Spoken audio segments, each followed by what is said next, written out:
Welcome back, West Texas. I'm here now with that full forecast. Current temperatures still on the warmer side, but we are slowly but surely getting cooler. We've got our first spot in the 90s, 70s, 79 degrees here in Eastland. You're seeing 80 degrees up here in Breckenridge, 81 over there in Comanche. Still seeing the 90s down here in the southern parts of the Concho Valley, the Edwards Plateau, and the Hill Country, as high as 93 degrees still in Sonora and Junction. Finally down to 88 in Mason, 86 in Brady. But everyone is going to cool down again. We're going to have more above average lows in the 70s, 73 degrees here in San Angelo, 75 up here in Abilene. We may see some cooler temperatures up here in the Big Country just because today the daytime highs ended up a lot cooler than expected, which means there's less heat to lose as we continue through the night. So that is something that we'll continue to watch as we get through. But tomorrow it'll be another nice but hot day, especially if you want to take your dog out. You want to be careful of the surface. Make sure there's somewhere that they have a lot of grass, particularly shaded grass if you can. You can see temperatures going to be getting up to that 100-degree mark around 6 p.m.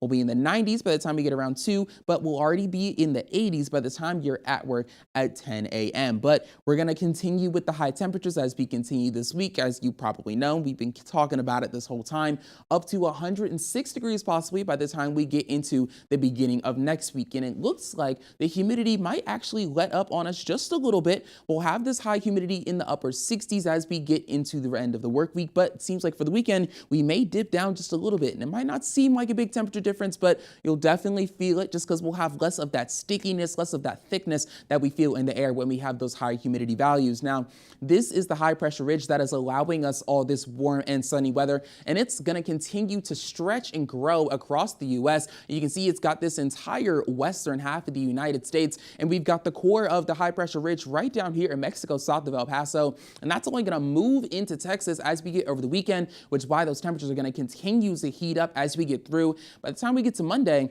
the center of the ridge is sitting over Texas, even parts of Louisiana and Arkansas as well. And then as we continue on, we're just going to keep seeing heat, triple digits for our entire 7-day forecast. See a lot of sunshine as well. It looks like we may see a drop in temperatures as we get around mid next week, but that's something that we'll continue to monitor as we get through.